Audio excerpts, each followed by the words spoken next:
All right, this is my first episode of If You Don't Know, Now You Know. And I'd just like to thank everybody for tuning in. And where should I start? I guess I'm going to start with a little bit about myself. So I'm from Los Angeles, California. And I guess, in the words of Biggie Smalls, it was all a dream. But yeah, I was a rapper about 25 years ago. I started out in the rap game in the Los Angeles circuit, acquired a record deal, all that good stuff. But I just wasn't fulfilled in life, I guess, with that. I like to joke with people and say I was a D-list celebrity in Hollywood.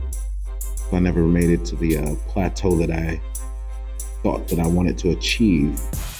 But I did live my dream. I wanted to be a rapper when I was a kid, and I got a record deal. I've done songs, been on soundtracks, all that stuff. And I'm Googleable. That's a word. And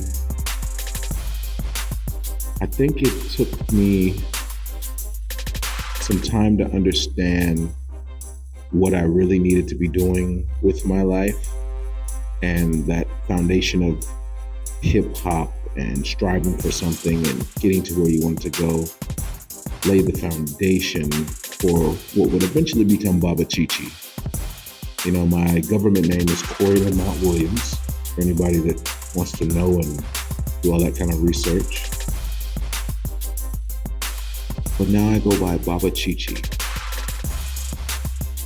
And traveling the world for the last 5 years with my family has been such an eye-opening experience for me. Again, this is the first episode, so I'm going to just be kind of all over the place right now, getting into what I'm eventually going to make the podcast series about, which is love, life, living, and just anything that I think you need to know to get out there and become better. That's it. It's just about becoming better. If you don't know, now you know. The world is full of things you didn't even know you needed to know. But don't worry. By the time I'm done, you'll be in the know. Welcome to If You Don't Know, Now You Know. I am the father of 3 children, 3 lovely children. They have their tantrums and their meltdowns and their moments. But 3 lovely children, all under the age of 10.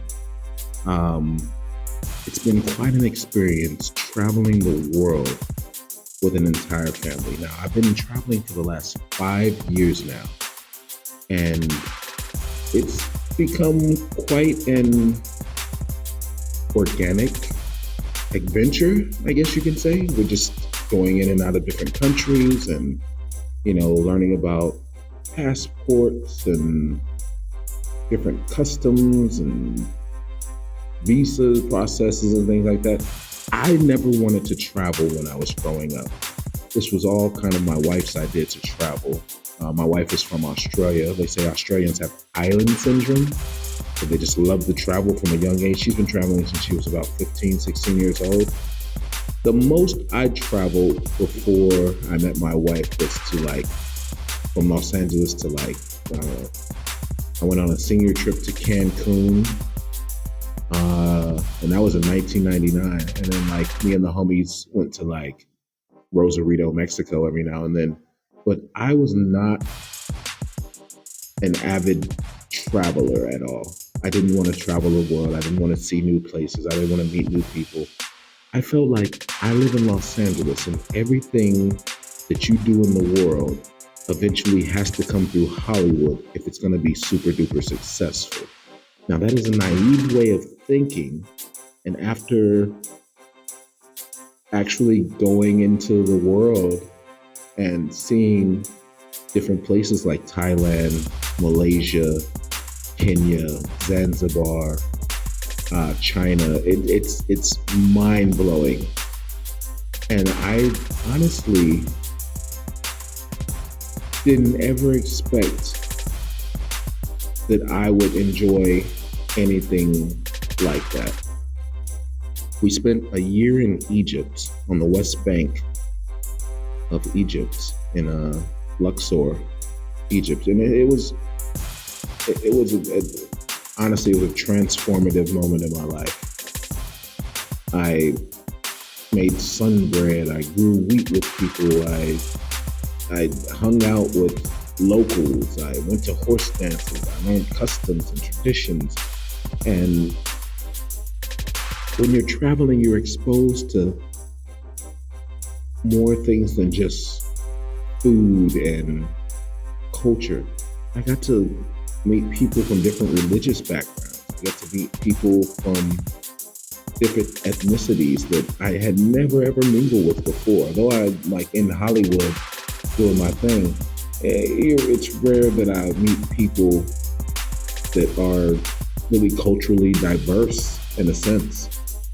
You know, being a black rapper from Los Angeles, my circle was surrounded by other rappers or other singers. Yeah, you get your occasional, like, oh, this person's from here, this person's from there. But we're not talking about religion, and we're not talking about the politics of their country. We're talking about a song, getting a song done. That's it. After the song is done, we leave and go our separate ways. Most of the time, when people do travel the world, they're in my eyes considered tourists.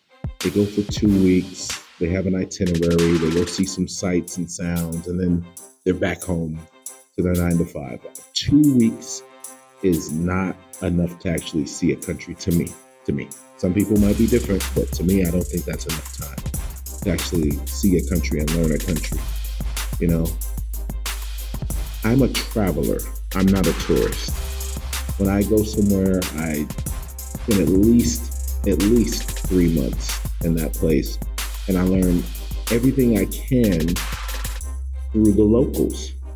You know, I'll go down the street. I'll go to the vegetable market. I'll go to the local schools with my kids. I'll put them in the soccer teams. I'll put them in places where they have to be exposed to wherever we are. It's so crazy that a lot of people, they travel and it's like, oh, I'm going to Guam. They don't speak English. No, they don't speak English in Guam. Maybe they do. And you go to China, oh, I can't go there. They don't know how to speak English. I know my mom says that sometimes. Mom, if you're going to China, they're not supposed to be able to speak English. You're supposed to learn a little bit of Mandarin. You know, so it's like, what do I need oranges for? That's the language, Mom. It's not actually a Mandarin. The language is called Mandarin. But you have to understand, a traveler and a tourist are two different, completely different things. A tourist is going to go, like I say, on an itinerary. They're going to like see the main sites that you can see on YouTube and all the things you see on Instagram. And then they're going to get back on their bus, go to a lunch. A bunch of people are crammed into the lunch and then they go home. And then they have a bunch of pictures and photos they've taken, and little video clips and stuff. But they didn't really live in the place. Now, a traveler, you're living in the country.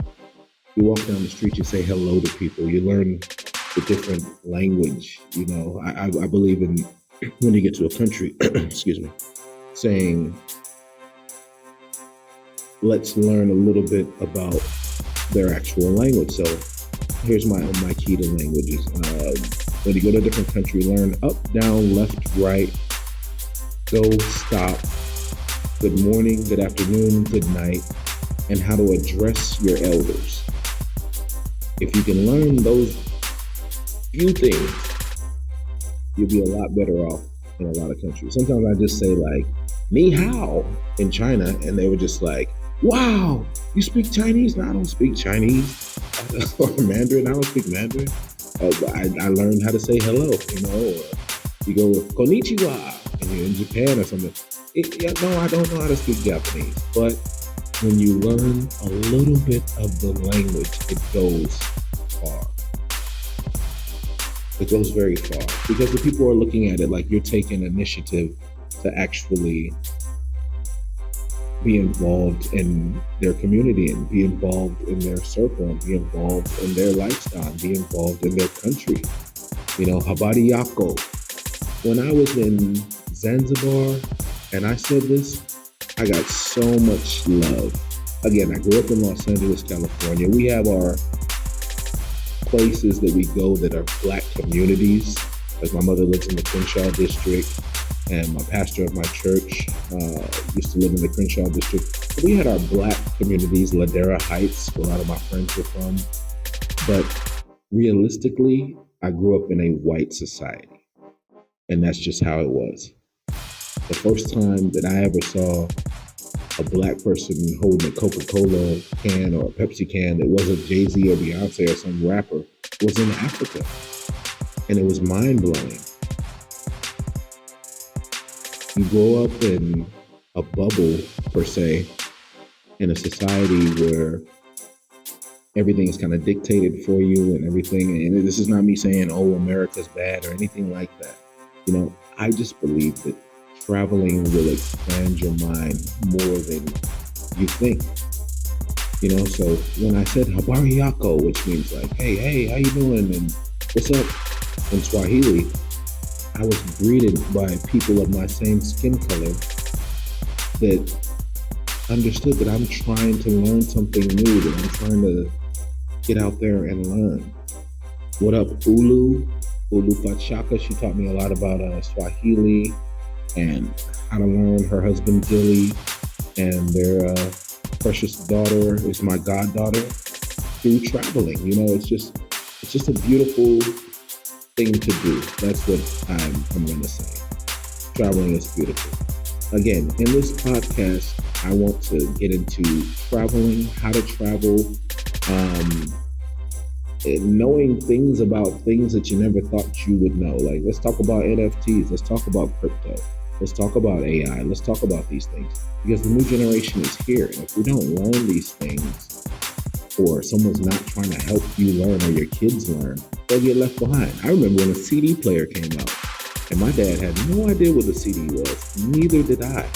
We literally took the CD and put it on a record player and tried to play it because we had no idea what a CD was when my dad got his first CD. He's used to having 8-tracks, tapes, and records, and that was it. And I always remember that us playing. It's fun. I always remember that us trying to play a CD on a record player, and I never wanted my kids to experience anything like that. Like, Dad, what's an NFT? I don't know. It's Smurf. I don't know what it is. Like, no, I need to let them know it's a non-fungible token. Daddy, what's Bitcoin? What's crypto? No, it's not a crypt with a rag wrapped around his toes. No, it's crypto. It's a currency, and I want my kids to know these things because the world is moving at a faster rate than ever right now. It's getting crazy.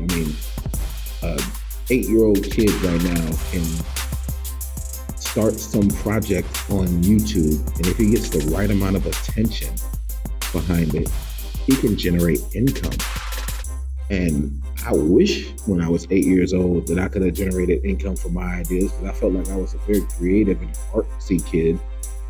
But there was no YouTube. There was barely the internet. The internet came out in 1989. Al Gore might argue that. But that's when the World Wide Web was pretty much developed. And then in 2004, that's when YouTube came out. So there was no monetization programs. There were things that existed, but you had to be in the know or have money to even take part in those things. I didn't grow up with a lot of money, and I didn't grow up in an affluent society. So the opportunities that I had came from my mother and father's knowledge of what they knew. Financial education is a big thing. And if you're not financially educated or come from a family where money is a subject matter, then you just kind of live paycheck to paycheck and you just live life like that. So again, If you don't know, now you know. I really want to start helping people to understand, it's all about being better. Like, better what? Like, if you're living your best life and you're hanging out and you don't have, cut this off right now. You don't need to listen to me. You don't need to listen to any podcast. You're living your best life. You're living your dream. If you're not, I mean, you can stay tuned if you want. I would suggest you stay tuned. But always try to get better. Always try to redefine yourself. As good as you think you are, there's always a better. If you're a really good runner and you can run a marathon, great. But you can always get better and beat that time.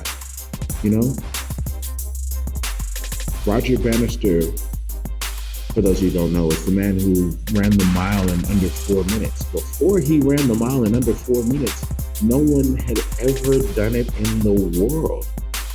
Once he did, arguably. It's probably some dudes in Kenya and some dudes in Ethiopia that was running like 2-minute miles to get through their village. Yeah, for sure. But they weren't recorded and documented in the history books or anything. And now let's go to Roger Bannister in America. He was the first person to do it. After he did it, everybody could do it because it just takes one person to do it, We can go into the moon landing and all that. Once somebody got on the moon, after sending a bunch of dogs up in Russia versus the US and race to the moon, then we were able to get to the moon. I don't know why we haven't been back to the moon since. We'll get into all that. I'm not a conspiracy theorist or anything. I'm not a conspiracy theorist. Whatever. I'm not into conspiracies or anything like that. But I do want to just, talk about stuff, things. Because if you don't know, now you know. I've got some cool travel hacks that I'm going to share with you. Some educational financial tips that I think can broaden your horizon. And I'm also going to bring in people from these specific fields that are going to actually talk about their job, their craft, what they do, how to do it. A lot of people are just not in the know. Again, if you don't know, now you know. You're going to know after this show. I'd like to thank everybody for tuning in. Again, this is the first episode of the show, and I'm very excited. The music is done by Luke Skywalker. What up, Ronnie? And each week I'm going to bring a new and exciting topic to you. I don't know how many episodes I'm going to put out a week or anything like that, but I'm definitely going to put out one episode a week. We're just going to, vibe. That's it. I think everything starts with a vibe. Having 3 children, parenting, traveling, being in entertainment, it all coexists. Everything coexists. We're going to get into spirituality a little bit. I'm not going to preach too much to you or anything, but I want everybody to know it's one big phantasmagoria in a sense, and it's just, you have to figure out what's good for you, what you want to do with life, how you want to live life, and how to be better yourself. If it's financially, if it's physically, if it's mentally, if it's anything you can think of, you can always be better. Now, if you're just the best at it, you're Lil Wayne of it, Kendrick Lamar, or you just LeBron James, I don't know where to go from there. You are the same. But for most people, you want to be better. And as good as you think you are, there's always somebody out there better. I learned that from somebody a long time ago. As beautiful as you think you are, as great as you think you are, as good as you think, whatever. There's always somebody who's worked a little bit harder, that's just doing a little more. All right, I don't really know how to sum up everything that I just said. Again, this is just like the first show. I'm just like getting it all out there, what I'm gonna try to talk about, what I'm gonna try to do. And my father taught me to do everything. And that's what I'm gonna try to do on this show. I'm gonna try to do everything. I would love If you hit the subscribe button on my YouTube page, my Instagram page, give this a like. On YouTube, it's Baba Chichi's Big Adventures. That's my YouTube channel. And on Instagram, it's me, Baba Chichi. That's the handle. And we're just gonna deep dive into everything. Now, my first call to action for you is to get ready to do what you came to do. And what did you come to do? Because if you don't know, now you know.